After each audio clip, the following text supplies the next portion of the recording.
Berting, matagal na kitang inaantay. Hindi kita iniiwasang gabunan.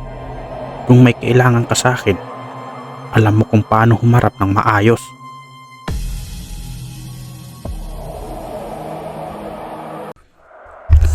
Sa bayan ng Capiz, isang lugar na kilala sa mga kwento ng aswang, gabi-gabing tahimik ang buong baryo pagsapit ng 10:00. Ang mga ilaw sa bahay ay sa isang pinapatay at ang mga tao ay nagkukulong sa loob ng kanilang mga tahanan. Ngunit may isang bahay na laging bukas ang bintana at doon nakatira si Berting, ang pinakamatapang na antingero sa buong Visayas. Si Berting ay matandang binata na may malalim na piklat sa kaliwang pisngi. Ayon sa kwento, ang piklat na ito ay tanda ng isang matagal ng labanan niya laban sa isang manananggal. Sa bawat patak ng ulan sa bubong ng kanyang kubo, iniisip niya ang mga panahong tinuturuan siya ng kanyang lolo, isang antingero rin, kung paano labanan ang mga nilalang ng dilim. Hindi basta-basta si Berting. Sa kanyang liig ay nakasabit ang isang kwintas na may buntot pagi at sa kanyang bulsa ay laging may dalang pulang panyo na pinapahid niya sa kanyang mga mata upang makita ang mga di nakikitang kalaban. Ang kanyang anting-anting ay hindi ordinaryo. Ito'y hinulma mula sa ginto at pilak, binasbasan ng 3 matatandang babaylan sa bundok. Berting, mag-ingat ka. May gumagala na namang gabunan sa gubat. Sigaw ng kanyang kapitbahay na si Mang Isko. Hayaan mo sila, Isko. Hindi makakalapit sa akin ang gabunan. Alam nila kung sino ang binabangka nila. Sagot ni Berting habang naglilinis ng kanyang gulok na palaging kumikislap sa liwanag ng buwan. Pero kahit pagaano kalakas ang loob ni Berting, alam niyang hindi siya pwedeng magpahinga. Ang gabunan ay isa sa pinakamatandang uri ng aswang, isang nilalang na kayang kumontrol ng ulap at magdala ng dilim kahit sa maliwanag na araw. Kinagabihan, habang naglalakad si Berting sa kakahuyan, naramdaman niya ang biglaang paglamig ng hangin. Alam niyang hindi ito pangkaraniwan. Dahan-dahan niyang pinunot ang kanyang gulok at hinawakan ang kanyang buntot pagi. Sa di kalayuan, lumitaw ang isang anino na may mahahabang kuko at mapupulang mata. Berting, matagal na kitang hinihintay. Bulong ng gabunan. Lumapit si Berting sa nilalang na tila hindi naglalakad kundi lumulutang sa ere. Ang kanyang mga mata ay nagliwanag sa ilalim ng liwanag ng buwan. Sa bawat takbang ng gabunan, naririnig ni Berting ang mga yabag na parang daang paan ng langaw. Hindi kita iniiwasang gabunan. Kung may kailangan ka sa akin, alam mo kung paano humarap ng maayos. Sabi ni Berting, hindi natinag. Ngunit hindi sumagot ang gabunan. Pagkus, bumuga ito ng itim na usok na bumalot sa buong paligid. Naramdaman ni Berting ang bigat ng hangin at alam niyang sinusubukan siyang paralisahin ng nilalang. Agad niyang dinukot ang kanyang pulang panyo at pinunas sa kanyang mga mata. Sa isang iglap, nawala ang usok at nakita niya ang tunay na anyo ng gabunan. Isang nilalang na may pakpak ng paniki at balat na kasing itim ng uling. Ngayon, maglaro tayo. Sa isang iglap, tumalon si Berting at sinibat ang gabunan gamit ang kanyang gulok. Tumalsik ang dugo ng nilalang pero hindi ito bumagsak. Sa halip, lalo itong nagalit. Sa bawat sugat na natamo nito, bumabalik ito na parang hindi nasasaktan. Napangiti si Berting.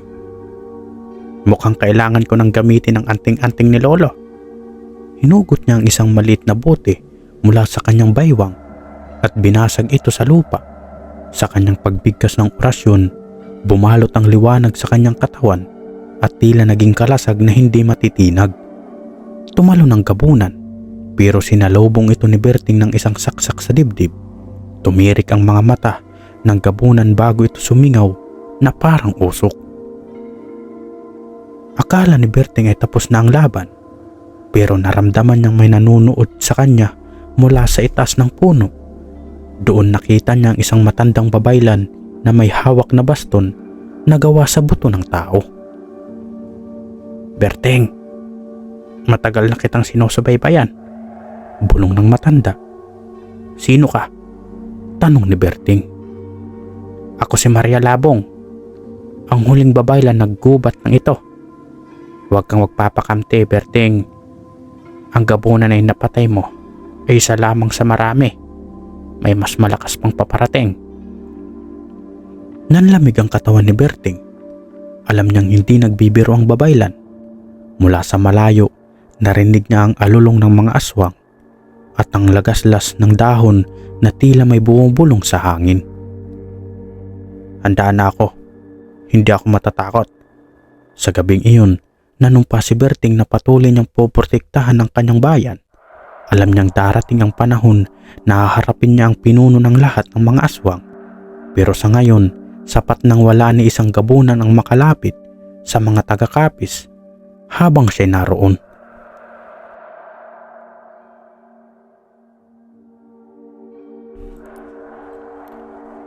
Mula sa madilim na kagubatan, naglakad si Berting pauwi habang bumibigat ang bawat takbang. Hindi dahil sa pagod, kundi sa bigat ng mga salitang binitawan ni Maria Labong. Pagdating niya sa baryo, natagpuan niya si Mang Isko sa may harapan ng kanilang munting kapilya. Nakatanaw ito sa malayo, tila may hinihintay. "Berting, may naririnig ka ba?" tanong ni Mang Isko na halatang nag-aalala. Napatigil si Berting at pinakiramdaman ang paligid. Sa una, katahimikan lamang ang bumalot sa kanila. Ngunit ilang sandali lang, narinig niya ang mga malalalim at mahahaba na alulong na nagmumulak sa kabilang bahagi ng kagubatan. "Hindi yan ordinaryong aso," bulong ni Berting. "Aswang na naman pa?" tanong ni Mang Isko. "Hindi ko alam, pero mas mabuti nang maging handa." Bumalik si Berting sa kanyang kubo at kinuha ang kanyang gulok na may ukit ng matandang baybayin sa talim. Isinabit din niya ang kanyang pulang panyo sa liig at isinilid sa kanyang bulsa ang ilang tuyong dahon ng alba, isang halamang pangontra sa masasamang espiritu.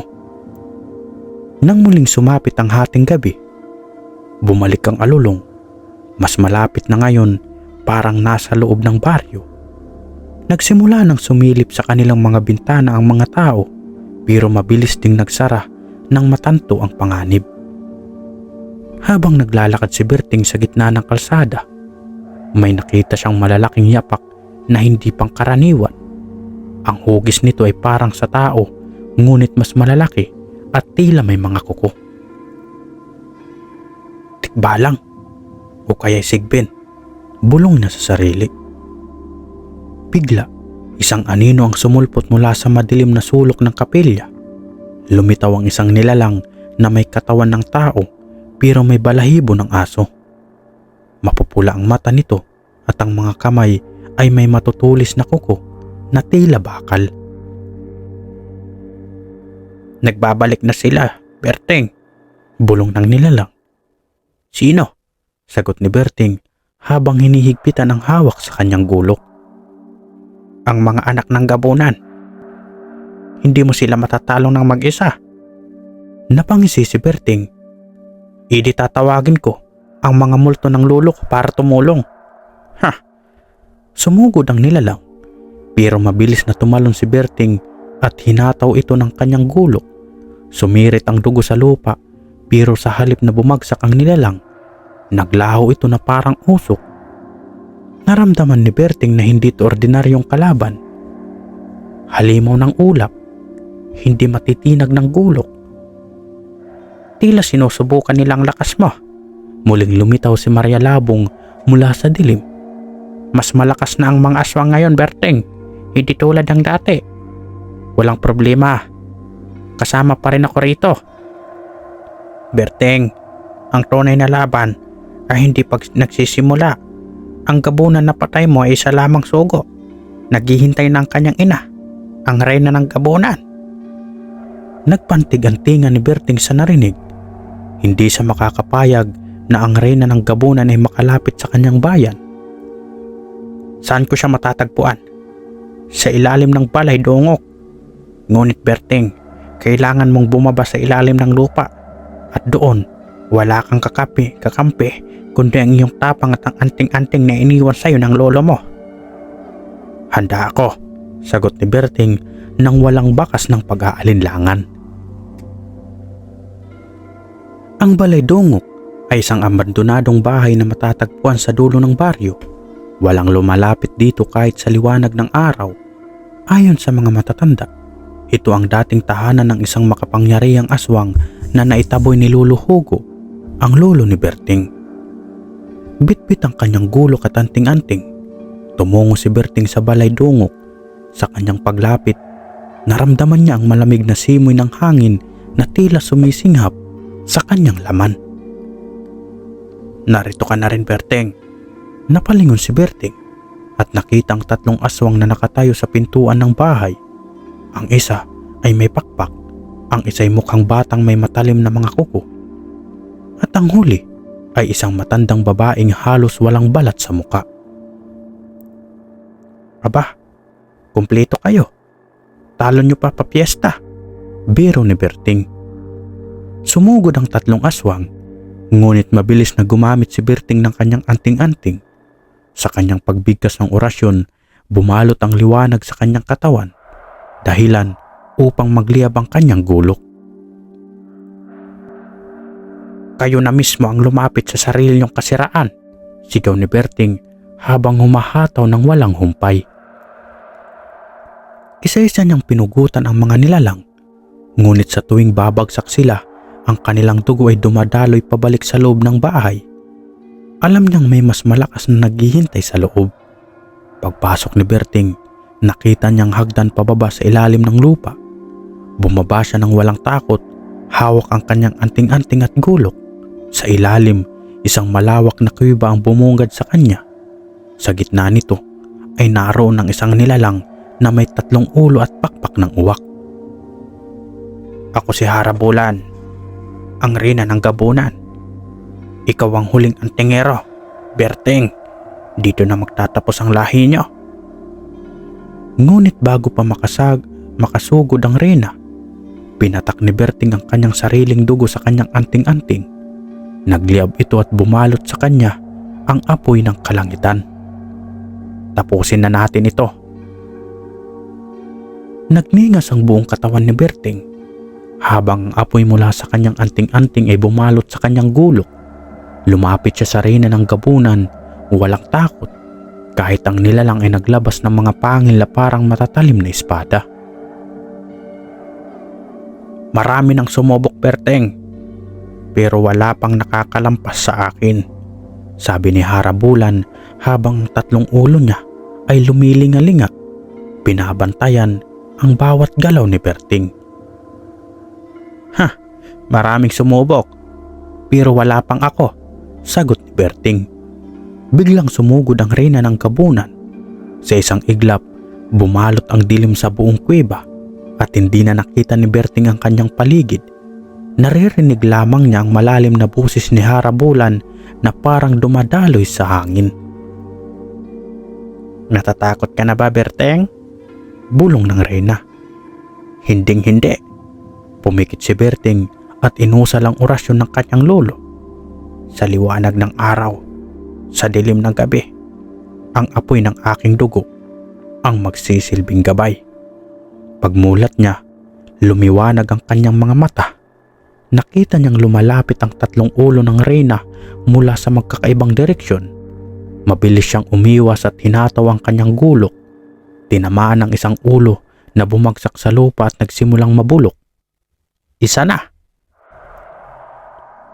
Sumungasing ang reyna at sinubukang lapain si Berting gamit ang natitirang 2 ulo. Nagpatuloy ang laban. Sa bawat galaw ni Harabulan, nag-iiwan ito ng anino na pilit iniiwasan si Berting. Ngunit kahit pagaano kabilis ang mga ito, mas mabilis ang gulok ng antingero. Muling umusal si Berting ng dasal at sa kanyang pagbigkas, biglang lumiwanag ang buong kuweba. Kitang-kita na niya ngayon ang lahat ng anino at ilusyon. Ngayon, wala ka nang matatakbuhan. Sa isang malakas na pag-atake, pinugutan ni Berting ang ikalawang ulo ng reyna. Ang natitirang ulo ay napuno ng galit at bumuga ng itim na apoy, pero sinalubong ito ni Berting ng kanyang anting-anting at ang apoy ay bumalik sa reyna. Sinunog ang kanyang katawan. Hindi mo kayang talunin ang gabunan. Magbabalik kami. Magbabalik ako. Sigaw ni Harabulan habang ang kanyang katawan ay tuluyang natunaw sa liwanag ng anting-anting ni Berting. Bumagsak si Berting sa lupa. Humihingal pero nakangiti. Alam niyang tapos na ang laban. Kinabukasan, nagising si Berting sa harap ng balay dungok. Hawak pa rin ang kanyang gulok na ngayon ay puno ng lumang dugo. Sa kanyang pag-uwi, sinalubong siya ni Mang Isko at ang mga taga-baryo. Berting, anong nangyari? May nakita kaming ilaw na galing sa balay dungok kagabi. Tapos na ang lahat. Wala na ang gabunan. Nagpalakpakan ng mga tao.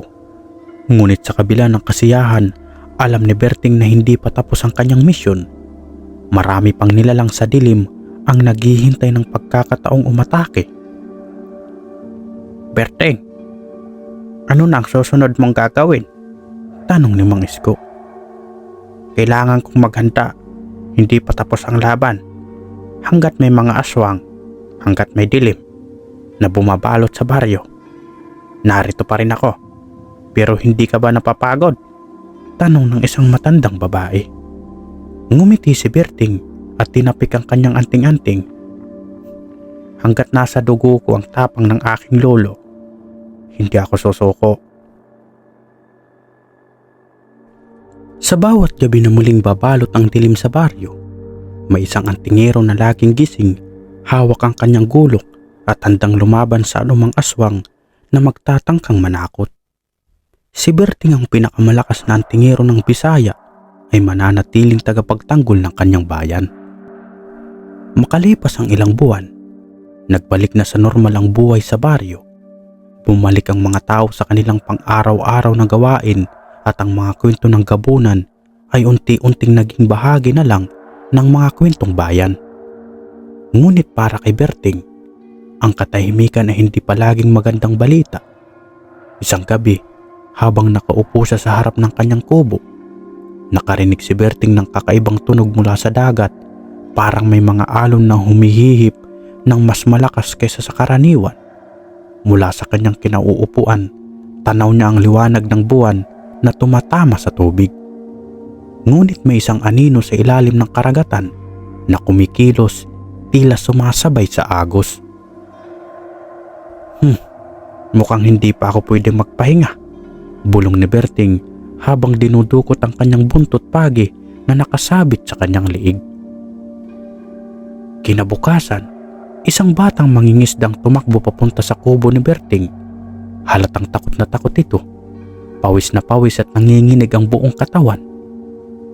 Berting, si Kuya Tonyo, hindi pa bumabalik mula sa laot. Sigaw ng bata. Anong oras pa siya pumalaot? Tanong ni Berting, agad na bumangon mula sa kanyang upuan.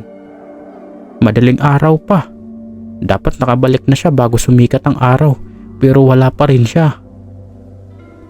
Napatingin si Berting sa direksyon ng dagat. Alam niyang hindi ito ordinaryong insidente. Maraming aswang na nabubuhay sa lupa, pero may mga nilalang din sa ilalim ng karagatan na mas mapanganib at tuso. Sige, huwag kang mag-alala. Hanapin ko siya. Kinuha ni Berting ang kanyang gulok at itinali sa kanyang baywang. Nagsuot din siya ng talisman na gawa sa buntot ng pagi at lumang pulsiras na pinaniniwala ang nagbibigay ng lakas sa ilalim ng tubig. Sa kanyang paglalakad patungo sa dalampasigan, nakita na si Maria na nakatayo malapit sa buhanginan. May gumising na sa ilalim, Berting, sabi ng matandang babaylan na nakatingin din sa dagat. Sino? O ano ang gumising? Ang sirena, ang tagapagbantay ng karagatan na may pusong mas madilim pa sa anino ng gabunan.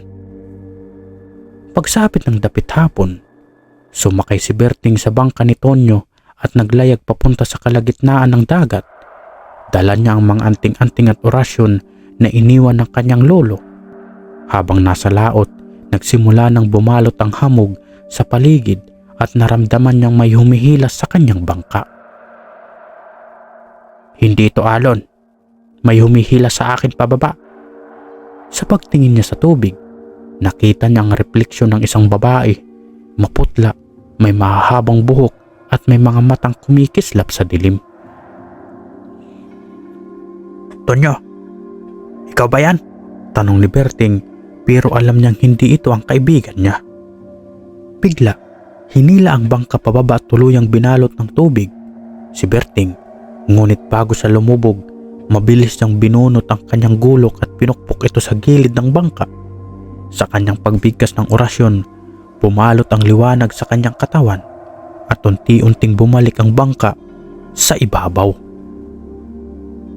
"Ipakita mo ang sarili mo, Serena!" sigaw ni Berting habang patuloy na nagmamasid sa paligid. Mula sa ilalim ng tubig, lumitaw ang isang Serenang may itim na mga mata at matutulis na ngipin. Ang kanyang buntot ay parang sa pating at ang kanyang katawan ay nababalutan ng mga lumot at perlas na kumikislap sa ilalim ng liwanag ng buwan. "Ikaw ang antingero. Alam kong babalik ka," sabi ng Serena na may boses na tila bumabalot sa hangin. "Nasaan si Tonyo?" tanong ni Berting.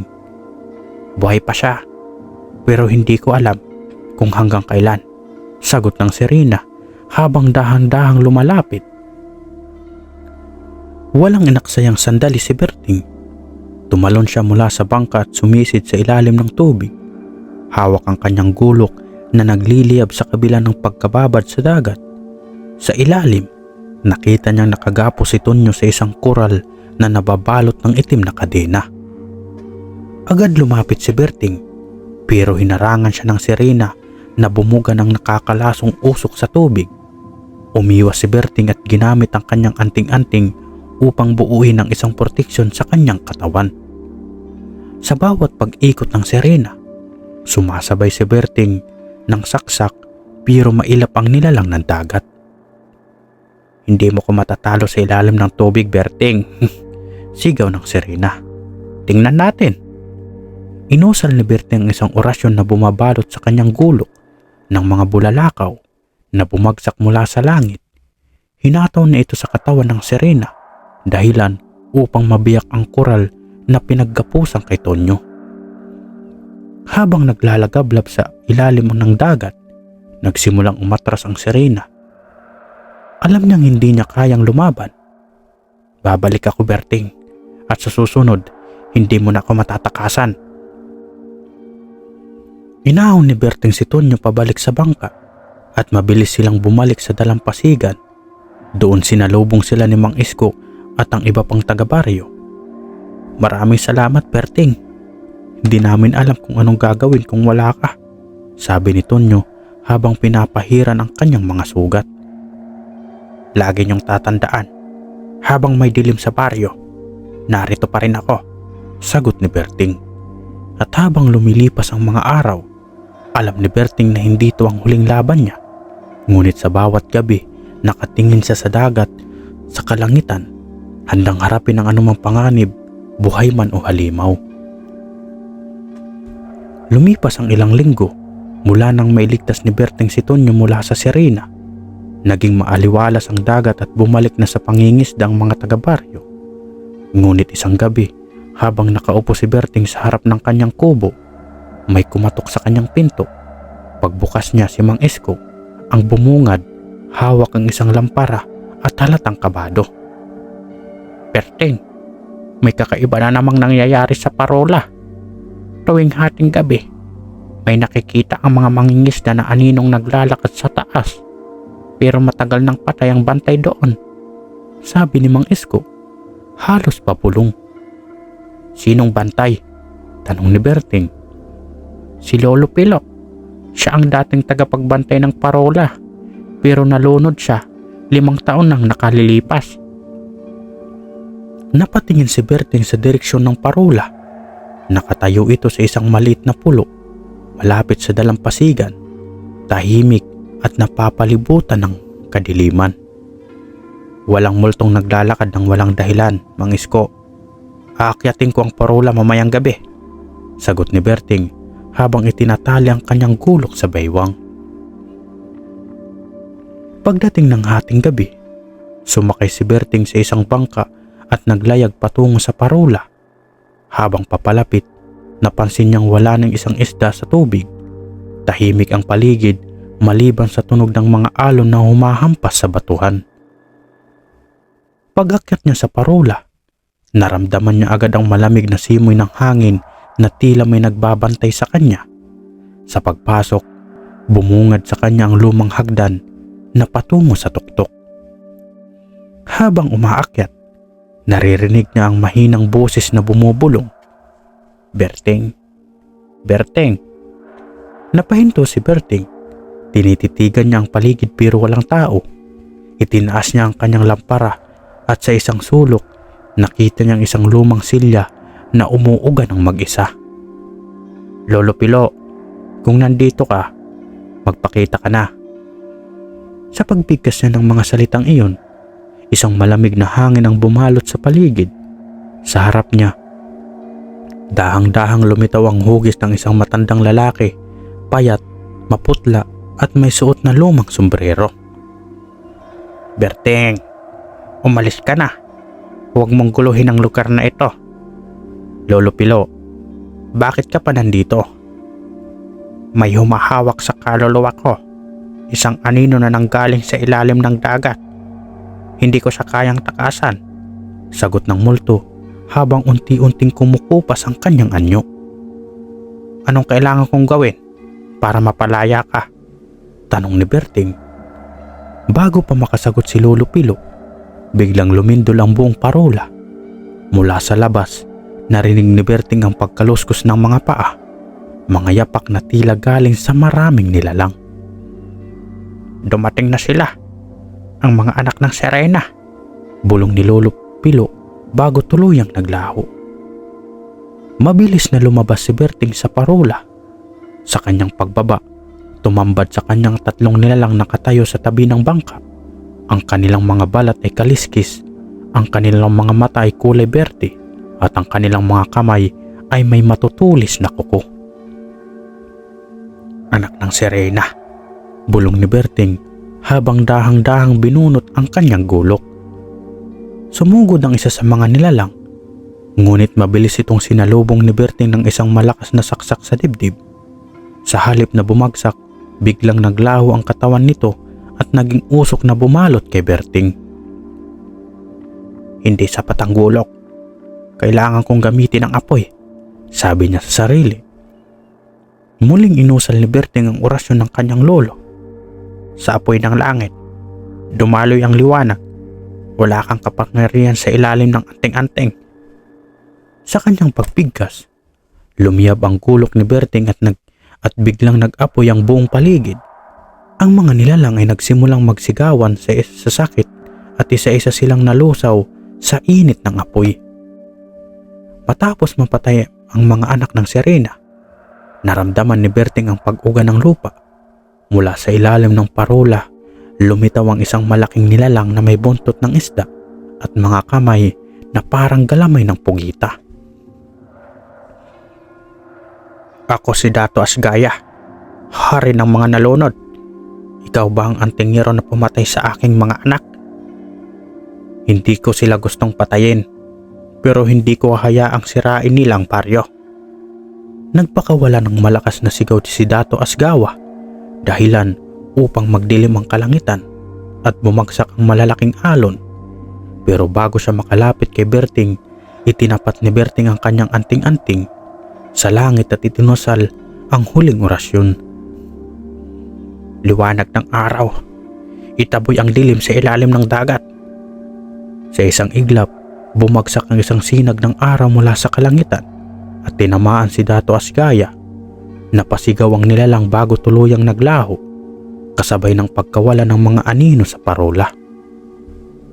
Kinabukasan, Bumalik si Berting sa baryo at ibinalita na wala ng anino sa parula. Nagpasalamat ang mga taga-baryo at muling nagtiwang.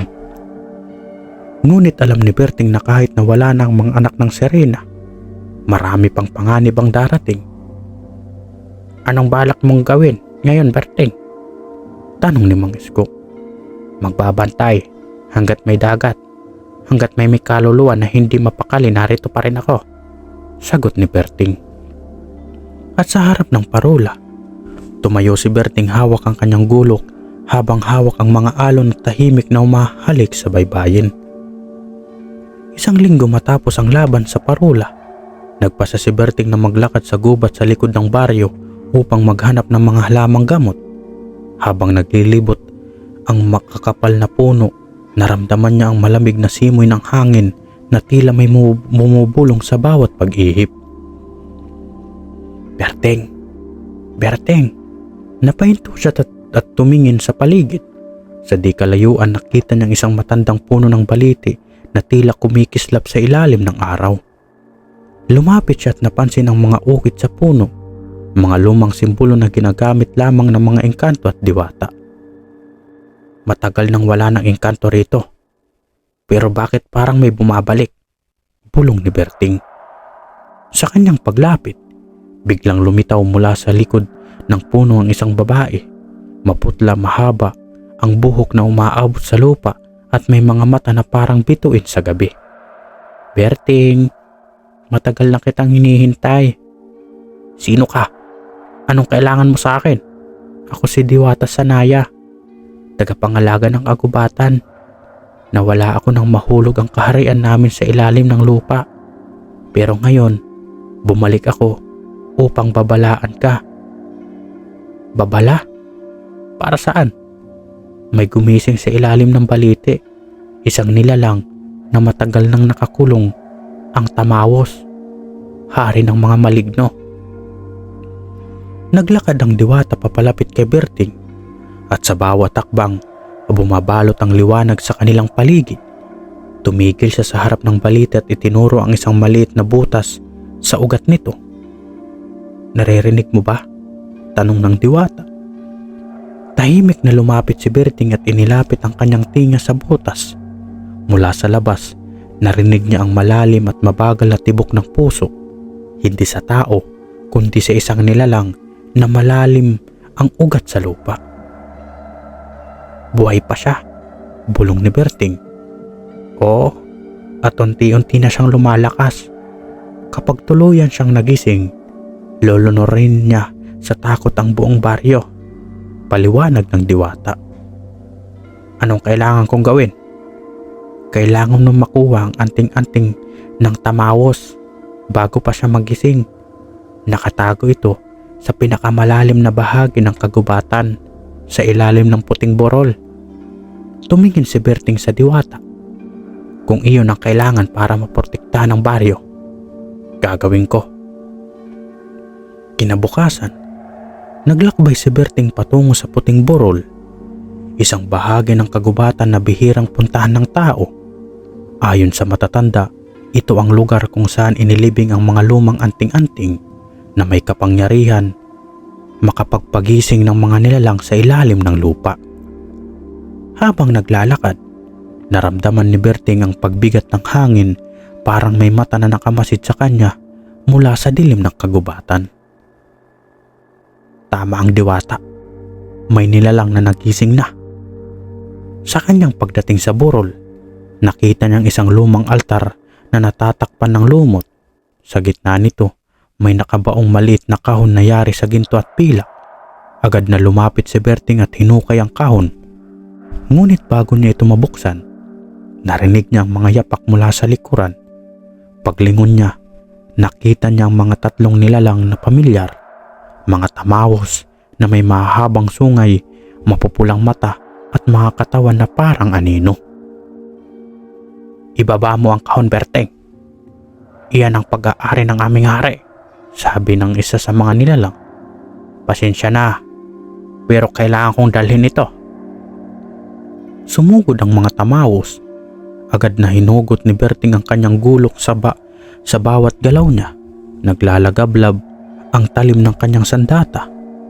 Tumalon siya at sinaksak ang isa sa mga tamawos, ngunit mabilis itong naglaho sa hangin. Hindi sapat ang gulok, sabi ni Berting sa sarili. Binunot niya ang kanyang buntot pagi at itinaas ito sa hangin. Sa kanyang pag-usal na orasyon, bumalot ang liwanag sa kanyang katawan at nagsimulang kumislap ang buntot pagi na tila nagiging kidlat. Kayo ang bantay ng tamawos, pero hindi ako aalis dito na walang dala, sigaw niya. Sa isang iglap, binagsak ni Berting ang buntot pagi sa lupa at mula rito kumalat ang alon ng enerhiya na nagpalipad sa mga tamawos.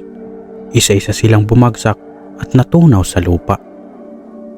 Matapos ang laban, binuksan ni Berting ang kahon at kinuha ang anting-anting ng tamawos, isang maliit na bato na kumikislap sa dilim. Sa paghawak niya rito, naramdaman niya ang bigat ng enerhiyang nagmumula rito. Ito ang kailangan ko, bulong niya. Pagbalik ni Berting sa balete, sinalubong siya ni Diwata sa niya. Nakuha mo ang anting-anting, sabi ng Diwata. Ngunit tandaan mo, Berting, hindi ito ang katapusan. Ang tamawos ay magigising pa rin, pero ngayon may laban ka na. Habang papalubog na ang araw, tumayo si Berting sa harap ng balete. Hawak ang bagong anting-anting. Alam niyang ang laban ay hindi pa tapos. Ngunit sa bawat aninong sumulpot sa dilim, may isang antingero na laging handang sumalubong sa kanila. Si Berting, ang pinakamalakas na antingero ng Bisaya, ay patuloy na magiging tagapagbantay ng kanyang bayan sa ilalim ng liwanag at anino. Lipas ang ilang linggo, muling binisita ni Berting ang kagubatan upang maghanap ng karagdagang mga halamang gamot para sa mga sugatang taga-baryo. Ngunit sa kanyang pagdating, may kakaibang pakiramdam siya. Ang kagubatan na dati tahimik na ngayon ay puno ng kakaibang ingay. Habang naglalakad, napansin ni Berting ng mga puno at halaman sa paligid ay tila nanginginig. Ang hangin ay malamig at mabigat at ang kanyang balat ay parang kinakalabit ng mga di nakikitang kamay. Tila may nagmamasid mula sa dilim. Sa gitna ng kanyang pag-iisip, nang biglang may isang nilalang na tumayo sa kanyang harapan. Isang malaking tamawos, mas matangkad at mas malakas kaysa sa mga nakita niyang nilalang sa puting burol. Ang kanyang katawan nito ay parang mga sugat na muling bumangon mula sa ilalim ng lupa, at ang mga mata nitong pula ay naglalagablab ng galit. Berting, nandito kami. Ang boses ng tamawos ay parang alon sa dagat, malalim at mabigat. Alam ko na ikaw ang nabuhay mula sa ilalim ng lupa, ngunit hindi ko kayo pababayaan, sagot ni Berting, iniiwasang ipakita ang takot sa kanyang mga mata. Tama ka, hindi ka namin pababayaan, tugon ng tamawos, sabay na itinaas ang kanyang mga kamay na puno ng itim na enerhiya. Ang kagubatan sa paligid ay nagsimulang magbago. Ang mga puno ay parang nagiging mga demonyo. Ang mga halaman ay nagiging buhay at nagiging mga nilalang na may pangil at matutulis na pangil. Nang makita ni Berting ang nilalang na tumataas at lumalaki sa kanyang harapan, hindi siya nag-atubiling kunin ng anting-anting ng tamawos mula sa kanyang sinturon. Sa paghawak niya rito, naramdaman niyang bumangon ang liwanag mula sa loob ng bato. Ang enerhiya ng kanilang labanan ay sumiklab at naging sandata ng kanyang katawan. Bumangon ang hangin sa kanyang paligid at sa bawat paggalaw niya, tila ang hangin ay nagiging pader na tumutulong sa kanya upang mapigilan ang mga pagsabog ng enerhiya mula sa tamawos. Hinugot niya ang kanyang gulot at nagdulot ng malalakas na hampas. Binabagsak ang mga nilalang na nagsisilibot sa paligid. Ang kagubatan ay hindi magtatagal sa iyong mga kamay, sigaw ni tamawos bago pinalakas ang kanyang mga galamay at sinadyang magpakawala ng itim na usok na bumalot sa buong kagubatan. Subukan mo. Ang mata ni Berting ay kumikislap habang itinataas niya ang buntot pagi. Sa bawat saksak ng kanyang sandata, sinubok niyang buksan ang kalangitan upang tapusin ang kasamaan na patuloy na binabalot ang kagubatan. Ang mga tamawos ay patuloy na sumubok na labanan siya, ngunit unti-unting natutunaw ang kanilang mga katawan sa lakas ng ilaw na nagmumula sa anting-anting. Sa kabila ng lahat ng labanang ito, nagsimulang magbigay daan ng tamawos sa mas matinding pwersa. Ang pinuno ng kanilang uri, ang pinakamalakas na tamawos, si Talamon. Siya ang hari ng lahat ng maligno at pinakamalakas sa lahat ng nilalang mula sa ilalim ng lupa. Mabilis na dumating si Talamon sa lugar ng labanan at sa kanyang pagpakita kay Berting, ngumiti siya ng malalim. "Berting, ikaw nang pinakamalakas sa inyong bayan, ngunit hindi mo kayang patumbahin ang buong lahi namin," sabi ni Talon habang ang kanyang katawan ay puno ng matutulis na mga pangil at kagat. Ngunit hindi nag-atubili si Berting. Sa kabila ng lahat ng takot, nararamdaman muling tinitingnan niya ang anting-anting ng tamawos sa kanyang kamay. Hinugot niya ang lahat ng lakas sa loob ng bato at inusal ang pinakamalakas na orasyon na natutunan niya mula sa kanyang mga ninuno. Sa liwanag ng araw, sa apoy ng gabi, kami ay magsanib upang pawiin ang lahat ng dilim. Sa mga salitang iyon, ang kanyang anting-anting ay kumislap at nagbukas ng pinto patungo sa kalangitan. Isang dambuhalang liwanag ang bumalot kay Berting at sa lahat ng kanyang kalaban. Ang mga nilalang ng tamawos ay nagsimulang magsitakas, ngunit si Talamon ay nagmatigas. "Hindi ako aalis," sigaw ni Talamon habang umaakyat ang kanyang mga galamay patungo kay Berting. Sa isang iglap, naglaho ang lahat ng dilim. Si Talamon, ang hari ng maligno, ay naging alikabok sa harap ng liwanag na nagmumula kay Berting. Matapos ang huling laban, bumalik si Berting sa baryo na puno ng pasasalamat. Ang mga tao ay nagtipon-tipon upang magdiwang, ngunit ang kanyang mga mata ay tila malalim na nag-iisip. Ang kagubatan ay muling naging tahimik, at ang mga nilalang na dati ay naghasik ng takot ay wala na. Pero alam ni Berting na hindi ito ang katapusan. May iba pang mga nilalang na nagmamasid mula sa ibang sulok ng mundo at palaging may mga bagong kalaban na darating. Si Berting, ang pinakamalakas na antingero ng Bisaya, ay nananatiling nakatayo sa harap ng kanyang bayan, hindi lamang bilang isang tagapagtanggol kundi bilang isang simbolo ng tapang at pag-asa. Patuloy niyang binabantayan ang kanyang bayan, hindi alintana ang mga panganib na darating, sapagkat alam niyang habang may dilim, mayroon isang antingero na laging handang sumalubong dito. Habang ang araw ay lumulubog sa kanlurang kalangitan, si Berting ay tumayo sa kanyang kubo, ang mga mata ay nakatulong sa mga alon ng dagat. Alam niyang darating pa ang pagsubok, ngunit handa na siya.